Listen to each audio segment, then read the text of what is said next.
Your grandfather didn't walk into a studio with a Pinterest board. He didn't spend an hour scrolling through designs trying to find something that matched his personality.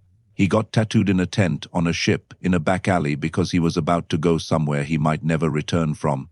And if he didn't make it back, that mark on his skin was the only thing that would tell the world, this man was here, this man lived, this man fought. Nobody needed to explain it. Nobody needed to caption it. The ink said everything that words couldn't.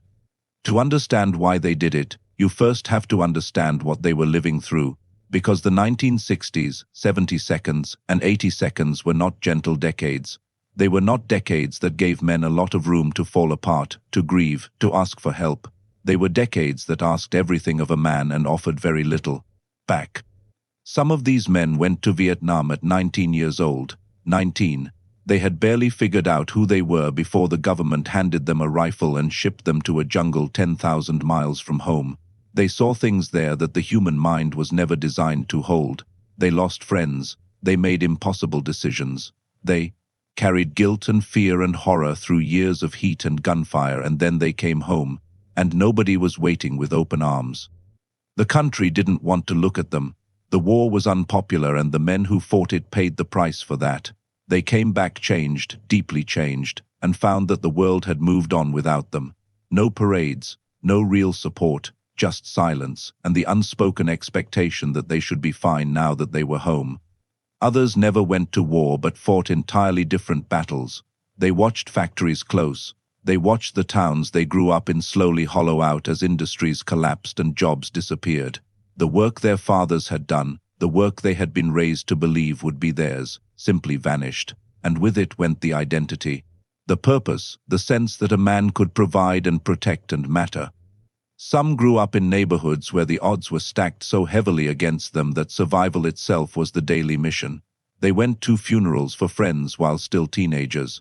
They watched people they loved disappear into addiction, into prison, into early graves. And they woke up the next morning and kept going because that was the only option available. These men did not have the language for what they were carrying. Therapy was not something men did not in that era, not in those communities. You didn't sit across from a stranger and talk about your feelings. You didn't call your friends and tell them you were struggling. You pressed it down. You kept moving. You showed up. And you carried it alone, silently, for years. But pain doesn't disappear just because you refuse to acknowledge it. It finds a way out. And for an entire generation of men, it found its way out through ink. When you see an old tattooed man, really see him. Not just glance at the faded ink on his forearm. The honest question is not what does that say. The honest question is what was happening inside him the day he decided to mark himself permanently. What was he trying to hold on to? What was he trying to say? What did he need the world, or maybe just himself, to know? Because tattooing in that era was not a casual decision. It was not a Tuesday afternoon impulse. When a man in 1968 or 1974 or 1981 walked into a tattoo parlor, he was walking into a place that respectable society had decided was for criminals and deviants. His mother might cry. His employer might let him go. People on the street would make assumptions about who he was and what he had done. He knew all of this going in, and he did it anyway. That tells you something. That tells you this was not about looking interesting. Something deeper was driving it. For the men who went to war, the tattoo began as something almost practical, almost instinctive. You were young, you were afraid, and somewhere in the back of your mind lived a thought you never said out loud that you might not come home. So you marked yourself, a name, a date, a symbol that meant something to you or to your unit. Something that said, if this body is found, this is who it belonged to. This is who he was. It sounds bleak because it was bleak. These were young men making peace with their own mortality before they had fully lived. But there was something else in it, to something almost defiant, because choosing that mark, choosing it deliberately and painfully, was a way of saying I was here before any of this happened to me. I existed. I had a name and a story and people who loved me. And then for the men who survived and came home, the tattoo transformed into something entirely different. It became proof of life. It became the physical record of something the rest of the world was trying to pretend hadn't happened. I went. I saw what I saw. I did what I did. and I am still standing. That ink on the skin was the one honest thing in a homecoming full of silence and denial. For the men who didn't go to war but were fighting their own version of it, the tattoo was about belonging, about finding your people in a world that had become cold and fragmented and transactional. When the economy collapsed and communities fell apart, men found their tribes wherever they could: biker clubs, labor unions, tight groups of friends who had grown up in the same neighborhood and made a silent agreement to look out for each other. A matching tattoo in those circles was not decoration, it was a contract. It said, I am one of you, you are one of mine. Whatever comes, we face it together. In a world that kept taking things away, that kind of loyalty was sacred, and the permanence of the ink matched the permanence of the commitment. This wasn't a friendship you could unlike or unfollow. It was written into your skin. Some tattoos were graves. That is the only honest way to say it. Men who lost brothers in combat, men who lost friends to the heroin epidemic of the 70s or the crack epidemic of the 80s. Men who lost children, parents, people who meant everything to them and who had no socially acceptable way to show the world how much they were hurting, because men weren't supposed to grieve loudly. Men were supposed to absorb the loss, straighten their backs, and keep going. So they put names on their skin, dates, portraits, small symbols that only they understood, and every morning for the rest of their lives, they woke up and that person was still with them, not gone, not buried and forgotten, present, traveling alongside them through every ordinary Tuesday, every hard year, every quiet moment alone. That is not darkness. That is one of the most tender and human things a person can do. That is love refusing to accept that death gets the final word. There is something that psychologists today call body reclamation, and without knowing the term, these men were doing it instinctively for decades. When a person goes through severe trauma, they often become estranged from their own body. It stops feeling like theirs.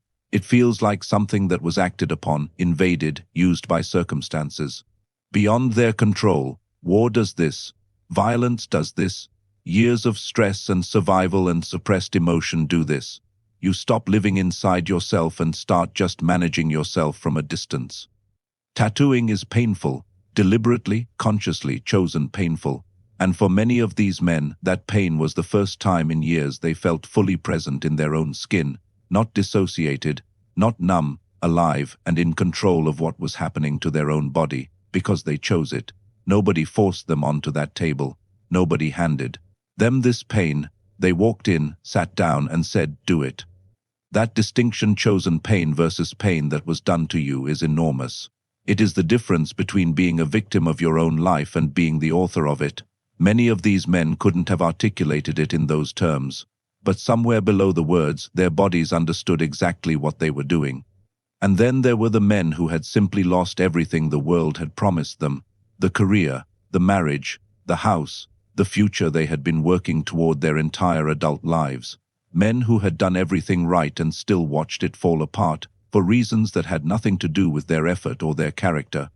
For those men, the tattoo was an act of defiance against impermanence.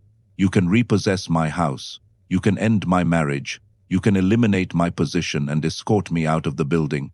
But you cannot take this from my skin. This is mine.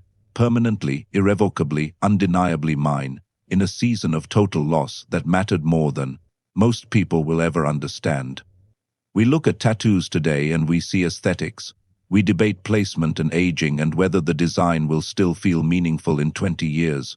We treat it as a form of personal branding, a visual extension of an identity we are carefully constructing and curating. But when you look at the tattooed men of that generation, really look past the faded ink and the wrinkled skin, you are not looking at a style choice. You are looking at a map of survival. Every line is a chapter of a life that was genuinely deeply hard. Every image is a decision made at the edge of something: grief, fear, loss, loneliness, the desperate need to feel real in a world that kept trying to make these men feel invisible. These were not reckless men. These were not men trying to shock anyone. These were men doing the best they could with what they had, which was very little, and finding in the oldest and most permanent form of human marking a way to say, I was here, I survived, and I carried my dead with me. If there is an older man in your life, a father, a grandfather, an uncle, an old neighbor who has a tattoo they have never fully explained, I want to ask you to do something. Sit down with them, not at the dinner table with everyone around, just the two of you, somewhere quiet. Look them in the eye and ask them what it meant when they got it, what was happening in their life, what they were feeling that day. Because behind that ink is almost certainly a story they have carried alone for a very long time. A story about who they were when the world was hard and there was no roadmap and no one was offering to help carry the weight. A story about love or loss or fear or the fierce determination to survive one more day. They may not have the words immediately. They may brush it off at first the way men of that generation often do. But stay with it. Ask again gently, because these stories deserve to be heard. And the men who lived them deserve to know before it is too late that what they carried was not shameful. It was not a weakness. It was not a mistake. It was human, deeply, completely, beautifully human.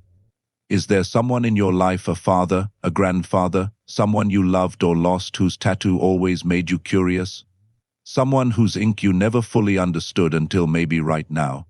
Tell me about them in the comments. Tell me their name. Tell me what the tattoo was. Because every one of those stories matters, and this community is a place where they deserve to be told.